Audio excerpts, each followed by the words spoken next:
बेशक रमज़ान हुआ, जो मर्ज़ी हुआ, इंशाल्लाह इन्हीं नौजवानों को लेकर आपकी क़यादत में हम पीछे खड़े होंगे, हम आगे नहीं खड़े होंगे, हम सबसे पीछे होंगे। हमारी कोई काल नहीं होगी, आप काल देना, कोई इस रंगले का कोई भी नौजवान बड़ी काल देना, इंशाल्लाह हम उसके साथ होंगे। और एहतजाज ज़ाहिर और किसी ने बात और बात इरफान भाई इसके बाद थोड़ी सी करेंगे, लेकिन इख्तिताम हो चुका है इस मार्च का, इस तहरीक का।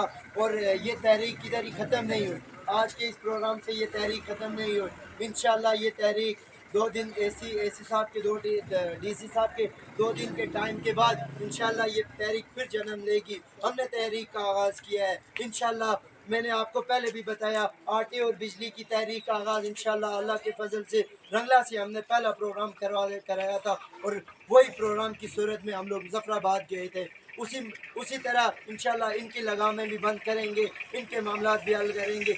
मैं तो आप तमाम लोगों से, आप तमाम और बिलखुसूस नौजवानों से जो स्टूडेंट हैं, जो कॉलेज में पढ़ते हैं, जिनका इंटरनेट का मसला है, वो फॉर्म फिल करने में परेशानी है। मैंने आपको बताया पहले भी कि 4 बंदों से मेरी बात हुई है, वो रंगला छोड़कर, आज़ाद कश्मीर छोड़कर पाकिस्तान गए, सिर्फ इस वजह से कि वो यहाँ पे ऑनलाइन काम कर रहे थे। तो यहाँ पे उनके इंटरनेट के मसले की वजह से वो पाकिस्तान जाके काम कर रहे हैं। आप लोग हमारे साथ क्यों लगे हैं? आप लोग हमें इंसाफ दें। हमें इंसाफ नहीं दे सकते तो उखाड़ लें, खुद ही उखाड़ लें। हम क्यों उखाड़ेंगे? हमें क्या ज़रूरत है तुम्हारे ये खम्भे उखाड़ने की? तुम खुद ही उखाड़ लो, अगर तुम आम इंसान को फ़ायदा नहीं दे सकते। तो लिहाजा मैं अपनी बात को ख़त्म करना चाहता हूँ।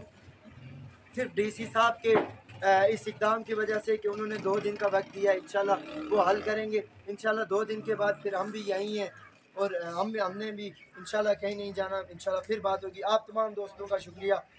पहले मैं RDK न्यूज़ का शुक्रगुज़ार हूँ कि जो हमा वक्त हमें आके कवरेज देते हैं। कोई भी मजम्मत हो, कोई भी प्रोग्राम हो, कोई भी यहाँ पे अगर किसी किस्म का प्रोटेस्ट हो तो दाऊद साहब आते हैं। तो नौजवानों, बड़ी खुशी हुई है। ये मजम्मत कारों का गाँव है, मजम्मत कारों का ये शहर है रंगला।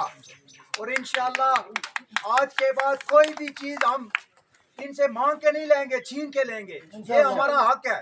ये टावर जो लगाए हुए हैं उन्होंने हमारी ज़मीनों में लगाए हुए हैं, हमारे इलाके में लगाए हुए हैं। अगर हमें ही सर्विस वो नहीं प्रोवाइड कर सकते तो इनकी हमें कोई ज़रूरत नहीं है। तो इंशाल्लाह आइंदा जो लाया अमल दिया जाएगा, डीसी साहब ने जो टाइम दिया हुआ है 2 दिन का, अगर मामलात यहाँ पे हल ना हुए, हमारी सर्विस हल ना हुई, तो नेक्स्ट जो लाया अमल दिया जाएगा ये खाली साइडों पे खड़े होकर नहीं दिया जाएगा। इंतजामिया भी सुन रहे हैं, शायद हमें रोड भी ब्लॉक करनी पड़े।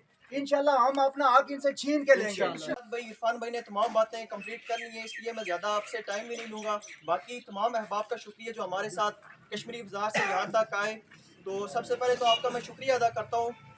यह कि पिछले 1-2 दिन से हमारे रंगला और उसके गिरदोनवा में बिजली का इशू आ रहा था, और आप और मैं जानते हैं कि यहाँ पर बिजली का इशू आता रहता है। और जो हमारी इंटरनेट सर्विसेज है वो डायरेक्ट कोई बिजली के साथ इंटर रिलेट कर रही हैं, और इससे ये होता है कि हमारी सर्विसेज भी लो हो जाती हैं। और आपको पता है रंगला में बारिश हो जाए, हल्की सी बर्फ़ पड़ जाए, कुछ भी हो जाए, तब हमारे ये बिजली चली जाती है और साथ में सर्विसेज भी। बहुत सारे हमारे मामलात होते हैं, काम होते हैं यहाँ पर। हमें कोई हमारे बहुत सारे स्टूडेंट इधर से रंगला से या फिर इधर कश्मीर से जो पाकिस्तान में स्टडी कर रहे हैं, या फिर बहुत सारे उनके मामलात होते हैं, वो इधर से जाते हैं, लेकिन इधर से उनको जो कोई उनके घर वाले पेमेंट भेजते हैं, कोई उनको हॉस्टल की फ़ीस देनी होती है, यूनिवर्सिटी की फीसेज होती हैं, लेकिन यही सर्विसेज ना होने की वजह से हम किसी भी इजी पैसा की शॉप में जाते हैं, वहाँ से हमें ये जवाब मिलता है कि हमारे पास इस टाइम पर सर्विसेज नहीं है, कल आ जाए, परसों आ जाए।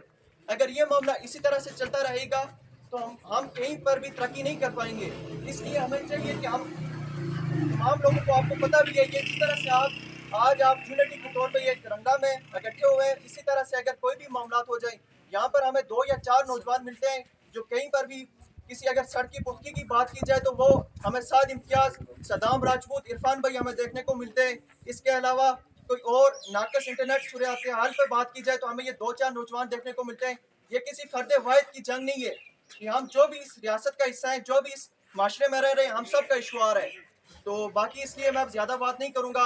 साद भाई ये कह चुके हैं कि डीसी बहाल करो, बहाल करो, बहाल करो, तेज हो, जिंदोजहद तेज हो, नाकस इंटरनेट के खिलाफ, जिंदोजहद तेज हो, नाकस सर्विस के खिलाफ, जिंदोजहद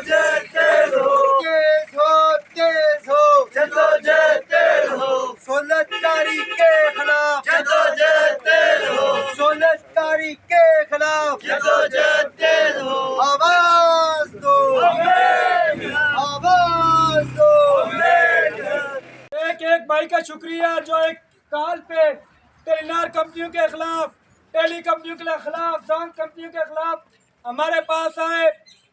मैं बात मुख्तसर करूंगा, वाइंड अप करना है, लेकिन तमाम अहबाब जो पढ़े लिखे हैं आज जाके इंटरनेट पे सर्च करें रिप्रोडक्टिव सिस्टम, उसके बाद आपको इल्म हो जाएगा कि रिप्रोडक्टिव सिस्टम है क्या। यानी हम अपनी माओं का सौदा कर रहे हैं और ये टावर हमने इनको अपनी जमीनों पर लगाने दिए, उसके बावजूद इन दलों को शर्म नहीं आती कि हमारा इंटरनेट नहीं चल रहा है, हमारा फॉर्म फिल नहीं हो रहा है। हमको ये सी बात करने से कासिर है जो हम इंटरनेट के थ्रू मैं अपने मीरपुर या बिम्बर तक अपनी आवाम को पहुंचाए। सुबह पोस्ट करते हैं, शाम को जाके अपलोड होती है। एक बात जो एक डिसएडवांटेज मैंने बयान किया है, सबसे बड़ी ये डिसएडवांटेज है। इसके अलावा हम डिसेबल हो रहे हैं, हमारे घुटनों खराब हो रहे हैं, घुटनों की प्रॉब्लम हो रही है, हमारे बच्चे कैंसर के मरीज हो रहे हैं, हमारे बूढ़े, हमारे जवान हार्ट अटैक हो रही है। आपको कभी आपने सोचा ये क्यों हो रहा है? या सिर्फ इन रेडियो एक्टिव वेव, ये जो रेज, ये शायद जनरेट हो रही है इन टावरों से, जो इसकी वजह से ये सारे मसाइल है। लेकिन फिर हमने इनको जगह दी हुई है कि यार हमारे इंटरनेट नहीं चल रहा है, वजह क्या है? हर जगह चलता है, इधर वजह क्या है?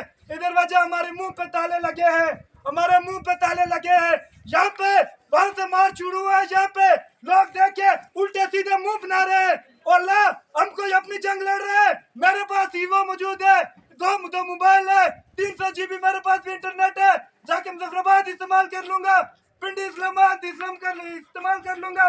लेकिन ये जो छोटे छोटे मुंडिया निकाल रहे हैं यहाँ पे और खड़े होके भाग रहे हैं और कह रहे हैं कि लुंडे लपाड़े शायद कुछ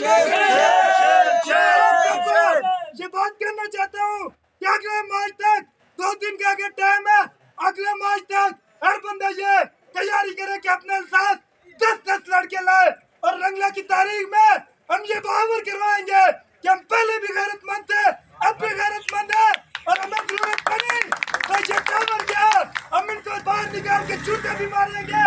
और ये पुलिस और ये जो बाकी अवाम जो हमारी बात आला इक़्तिदार तक पहुंचाते हैं, इनको मैं कहूँगा कि हमारे सब्र का पैमाना लबरेज हो चुका है। टेली कंपनी वाले नौकर है, हम इन नौकरों को जूते की नोक पर रखेंगे। अगर हमारी जरूरत मांग न की गई तो मैं प्लानिंग के बारे में बता दूं कि ये काम बंद नहीं हुआ, ये गोलियां देते रहते हैं, लेकिन हम इनको गोलियां लेंगे और उस टाइम तक हम लेंगे जब तक कि हमें मजबूर न करेंगे। उसके बाद जो होगा फिर फना फिल्ला की टाइम में बका का राज मुझ में रहे, जिसे मरना नहीं आता उसे जीना नहीं आता।